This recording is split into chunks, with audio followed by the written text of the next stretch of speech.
शिक्षक साथियों, मध्य प्रदेश में कक्षा 5वीं और 8वीं की वार्षिक परीक्षा हेतु पंजीयन प्रारंभ कर दिए गए हैं। राज्य शिक्षा केंद्र की परीक्षा पोर्टल RSKMP पोर्टल पर आपको कक्षा 5वीं और 8वीं के छात्रों का बोर्ड परीक्षा हेतु पंजीयन करना है या रजिस्ट्रेशन करना है। किस प्रकार से आप रजिस्ट्रेशन करेंगे, किस प्रकार से आप देखेंगे कि छात्र का पंजीयन पूर्ण हो चुका है, कौन सी सावधानियां आपको पंजीयन में या रजिस्ट्रेशन करते समय रखनी होंगी, यह सारी जानकारी इस वीडियो में हम देखेंगे। तो कक्षा 5वीं 8वीं के छात्रों का वार्षिक परीक्षा हेतु या बोर्ड परीक्षा हेतु पंजीयन करने हेतु आप किसी भी ब्राउजर पर सर्च करें RSKMP पोर्टल। जैसे ही आप इस प्रकार से सर्च करते हैं, पहला ऑप्शन यहाँ पर शो होता है, इस पर आप क्लिक करें। जैसे इस पर क्लिक करते हैं तो यहाँ लॉगिन के लिए ऑप्शन उपलब्ध होता है। यूजर ID, पासवर्ड आपको लिखना है। यूजर ID आपकी वही होगी जो आप एजुकेशन पोर्टल या एम शिक्षा मित्र पर यूज करते हैं, और पासवर्ड में यहाँ पर आपकी जन्मतिथि होगी। विद्यालय के जो प्रभारी हैं उनकी यूनिक ID से भी आप लॉगिन कर सकते हैं, या विद्यालय में पदस्थ किसी भी शिक्षक की यूनिक ID से लॉगिन कर सकते हैं। तो जिन शिक्षक की आप यहाँ पर यूनिक ID लिखेंगे उन्हीं की जन्मतिथि पासवर्ड में लिखें, और नीचे विद्यालय भी आप सिलेक्ट करेंगे जिस प्रकार का आपका विद्यालय है। यदि विद्यालय का सही प्रकार आप यहाँ पर सिलेक्ट नहीं करते तो RSKMP पोर्टल को आप लॉगिन नहीं कर पाएंगे। तो विद्यालय का भी यहाँ पर चयन करें, गवर्नमेंट, प्राइवेट, मदरसा या गवर्नमेंट एडेड, जिस प्रकार का आपका विद्यालय है।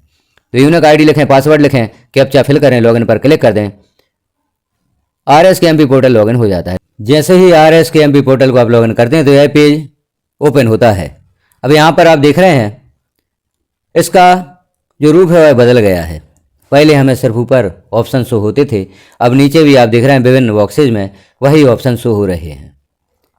अब आप नीचे बॉक्स में जो जानकारियाँ दी गई हैं उन्हें भी क्लिक करके कार्य कर सकते हैं। तो कक्षा 5वीं और 8वीं एग्जाम हेतु आप रजिस्ट्रेशन करना चाहते हैं तो नीचे आप देख रहे हैं बॉक्स 5-8 एग्जाम 2025-26, इस पर आप क्लिक करेंगे तो आगे कुछ ऑप्शंस और शो होते हैं।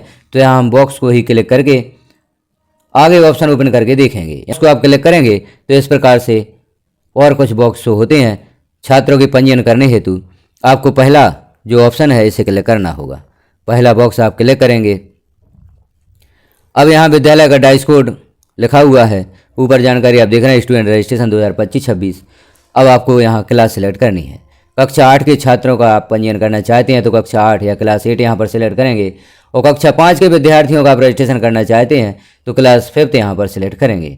तो हम यहाँ देखते हैं कक्षा 8 के किसी छात्र का पंजीयन करके, तो कक्षा 8 हम सिलेक्ट करते हैं और शो पर आप क्लिक करेंगे। शो पर जैसे ही क्लिक करेंगे यहाँ छात्रों की सूची ओपन होगी। अब यहाँ पर 10 छात्र शो हो रहे हैं। आप सभी छात्रों की जानकारी देखना चाहते हैं तो जो शो में यहाँ पर 10 लिखा हुआ है, यहाँ आपके कक्षा 8वीं की दर्ज के अनुसार आप यहाँ संख्या सिलेक्ट कर सकते हैं। 10 से ज़्यादा छात्र हैं, 25 तक छात्र हैं तो 25 सिलेक्ट कर देंगे। 25 से भी अधिक छात्र हैं तो यहाँ पर 50 सिलेक्ट कर देंगे। तो सभी छात्रों की सूची यहाँ पर ओपन हो जाती है। तो कक्षा की दर्ज के अनुसार आप यहाँ पर संख्या सिलेक्ट कर लें। अब हम देखते हैं यहाँ पर पंजीयन करके पंजीयन किस प्रकार से होगा।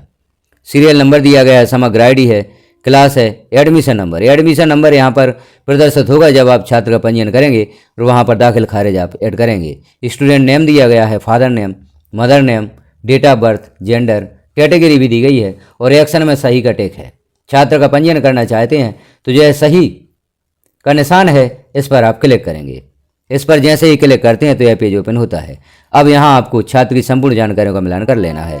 विद्यालय का डाइस कोड दिया गया है, समग्र ID लिखी गई है, विद्यालय का नाम है, स्टूडेंट नेम भी यहाँ पर दिया गया है।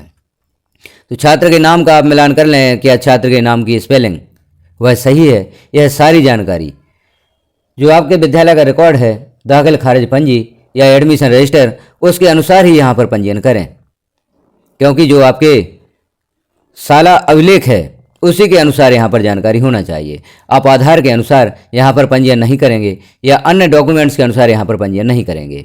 तो सारी जानकारियों का आप मिलान करें, दाखिल खारिज पंजी के अनुसार यहाँ जानकारियों का मिलान करें। जिस जानकारी में आप सुधार करना चाहते हैं उस जानकारी में भी आप सुधार कर सकते हैं। स्टूडेंट नाम या स्टूडेंट नेम में आप सुधार करना चाहते हैं तो यहाँ पर सुधार कर सकते हैं। डेट ऑफ बर्थ में भी आप यहाँ पर सुधार कर सकते हैं।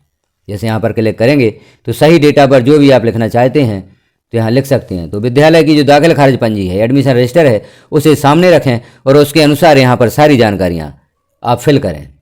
तो इस प्रकार से छात्र की समझ जानकारी को आप मिलान करेंगे। Student name, date of birth, class, और यहाँ पर आपको प्रवेश पंजी क्रमांक लिखना है, जो यहाँ पर लिखा गया है प्रवेश पंजी क्रमांक। यहाँ पर आप छात्र का प्रवेश पंजी क्रमांक लिखेंगे, अर्थात दाखिल खारिज लिखेंगे। CWSN कैटेगरी, इसका भी आप ध्यान रखें।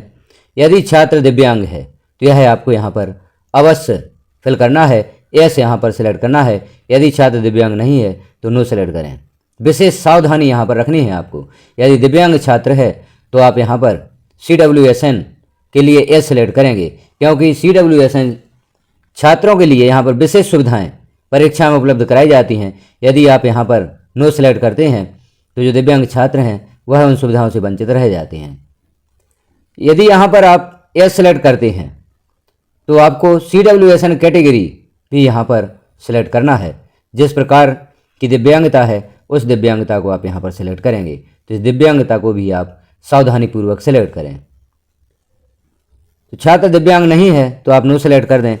जेंडर, मेल या फीमेल, सावधानीपूर्वक यहाँ सेलेक्ट करें।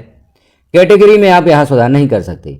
यदि कैटेगरी यहाँ पर गलत दी गई है तो आप सुधार नहीं कर सकते। पहले आपको एजुकेशन पोर्टल 3.0 पर कैटेगरी में सुधार करना होगा, तभी आप यहाँ पर कैटेगरी में सुधार कर सकते हैं। फादर नेम का मिलान कर लें। फादर नेम सही है तो यही रहने दें, अन्यथा इसमें सुधार भी आप कर सकते हैं। मदर नेम का भी आप सावधानीपूर्वक मिलान करें। यदि यह जानकारियाँ गलत हो जाती हैं तो जब छात्र का प्रगति पत्रक प्राप्त हो जाता है वहाँ पर आप देखते हैं कि छात्र की जानकारी में मिस्टेक है। अभिभावक भी आपसे कहते हैं कि छात्र का नाम, पिता का नाम है, माता का नाम है, जन्मतिथि गलत है, तो वहाँ हमें परेशानी का सामना करना पड़ता है। तो सारी जानकारियों का मिलान आप अच्छी तरह से करते हुए ही यहाँ पर जानकारी भरें। पेरेंट्स मोबाइल नंबर, जो छात्र का मोबाइल नंबर है उसे भी यहाँ पर आप लिखें। अब छात्र का पंजीयन करते समय या रजिस्ट्रेशन करते समय एक और विशेष सावधानी जो आपको रखनी है, मीडियम से संबंधित जो भी आपके विद्यालय का माध्यम है उस माध्यम को सावधानीपूर्वक सिलेक्ट करें। यदि हिंदी माध्यम वाले विद्यालय यहाँ अंग्रेजी सिलेक्ट कर देते हैं तो जब छात्र का एग्जाम होगा, वार्षिक परीक्षा होगी, तो उसे अंग्रेजी मीडियम के प्रश्न पत्र प्राप्त होंगे और फिर आपको वहाँ पर परेशान होना होगा। उर्दू, मराठी यदि गलती से यहाँ पर भरा जाता है तो परीक्षा में आपको प्रॉब्लम हो सकती है। छात्र को अन्य भाषा के प्रश्न पत्र प्राप्त हो सकते हैं। अंग्रेजी माध्यम वाले भी सावधानी रखें। यदि विद्यालय का माध्यम अंग्रेजी है, छात्र अंग्रेजी या इंग्लिश मीडियम से अध्ययन कर रहा है, तो यहाँ पर मीडियम सावधानीपूर्वक हिंदी या अंग्रेजी भरें। तो यहाँ हम हिंदी विद्यालय के लिए, हिंदी माध्यम के लिए हिंदी सिलेक्ट करेंगे। अब विषय चयन में भी आपको सावधानी रखनी है। फर्स्ट लैंग्वेज यहाँ पर आपको सिलेक्ट करना है, तो जो भी आपके विद्यालय की फर्स्ट लैंग्वेज है। हिंदी माध्यम के लिए आप यहाँ पर हिंदी, और यदि अंग्रेजी माध्यम है, क्योंकि जो विद्यालय जिस माध्यम का होता है वही यहाँ जो फर्स्ट लैंग्वेज है वह होती है, तो यहाँ पर जैसे हिंदी माध्यम के लिए हम हिंदी सिलेक्ट करेंगे, और अंग्रेजी है यदि आपकी फर्स्ट लैंग्वेज तो अंग्रेजी आप सिलेक्ट करेंगे। उर्दू के लिए उर्दू और मराठी के लिए मराठी सिलेक्ट करेंगे, तो हम यहाँ पर हिंदी सिलेक्ट कर देते हैं। अब जैसे ही आप यहाँ पर हिंदी सिलेक्ट करते हैं तो सेकंड लैंग्वेज में अंग्रेजी स्वतः ही यहाँ पर प्रदर्शित होती है। आप यहाँ देखें जैसे अंग्रेजी यहाँ पर प्रदर्शित हो रही है, और यदि आप फर्स्ट लैंग्वेज में अंग्रेजी सिलेक्ट करते हैं तो यहाँ आपको सेकंड लैंग्वेज हिंदी का चयन करना होगा।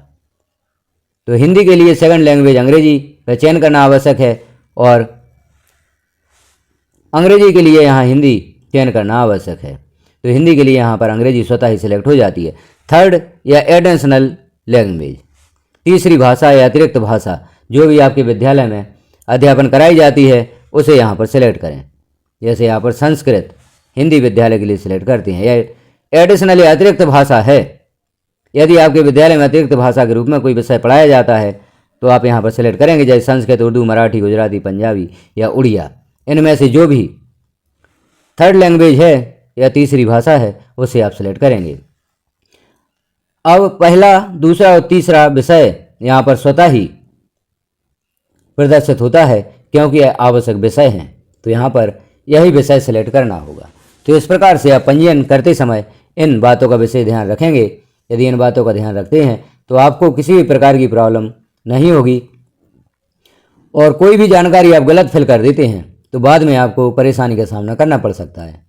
तो जानकारियों का मिलान करते हुए, जानकारियाँ यहाँ पर सही भरते हुए आप नीचे जो वेरीफाई का ऑप्शन है, वेरीफाई पर आप क्लिक करेंगे। वेरीफाई पर जैसे ही क्लिक करेंगे तो यहाँ पर आप देख रहे हैं मैं घोषणा करता या करती हूँ मेरे द्वारा विद्यार्थी की सभी उपलब्ध जानकारी को सत्यापन कर लिया गया है और इसमें कोई त्रुटि नहीं है। तो यह घोषणा भी आपको देनी होगी और एस वेरीफाई इट पर आप क्लिक करेंगे। जैसे ही इस पर क्लिक करते हैं तो यहाँ पर मैसेज शो हो जाता है स्टूडेंट डिटेल वेरीफाइड सक्सेसफुली, और आप देख रहे हैं छात्र की जानकारी ग्रीन लाइन में शो होने लगती है, ग्रीन लाइन में शो हो जाती है अर्थात छात्र का पंजीयन पूर्ण हो चुका है। ओके पर आप क्लिक कर देंगे, मैसेज हट जाता है। इस प्रकार से प्रत्येक छात्र का आपको पंजीयन करना है। यहाँ एक और आप जानकारी देख लें, जैसे आखिरी कॉलम है रिमूव।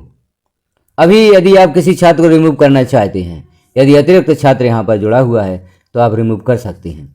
यदि आप छात्र का एक बार पंजीयन कर देते हैं तो फिर उस छात्र को रिमूव नहीं कर सकते। तो जिन छात्रों का आप पंजीयन कर रहे हैं उन छात्रों की जानकारी आप सावधानीपूर्वक देख लें, क्या यह छात्र आपके विद्यालय में दर्ज है, कहीं कोई अतिरिक्त छात्र तो नहीं जुड़ा है जो आपके विद्यालय में दर्ज नहीं है।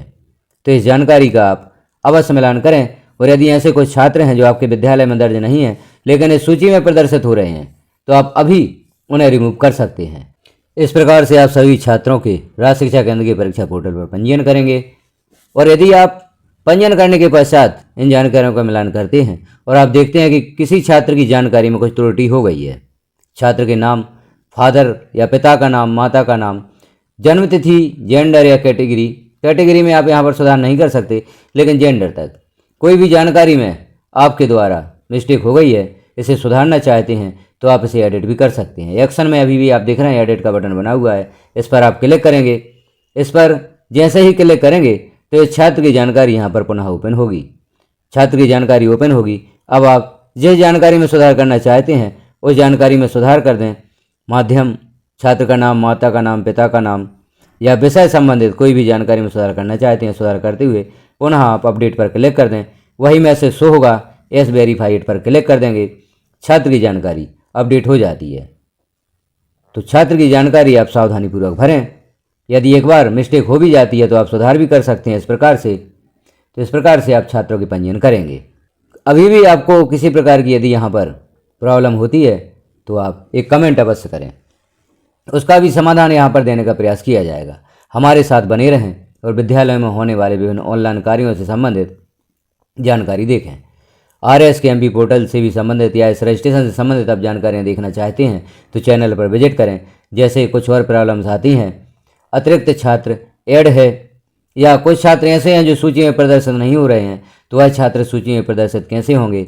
एजुकेशन पोर्टल 3.0 पर छात्र मैप है लेकिन इस सूची में प्रदर्शित नहीं हो रहा है, या कोई ऐसा छात्र है जिसे आप एजुकेशन पोर्टल 3.0 पर मैप नहीं कर पाए हैं लेकिन यहाँ आपको उसका पंजीयन करना है क्योंकि वह छात्र आपके विद्यालय की दाखिल खारिज पंजी में या विद्यालय के रिकॉर्ड में दर्ज है, तो उस छात्र को आप कैसे ऐड करेंगे।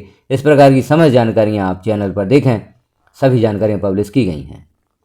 वीडियो को लास्ट तक देखने के लिए आपका धन्यवाद।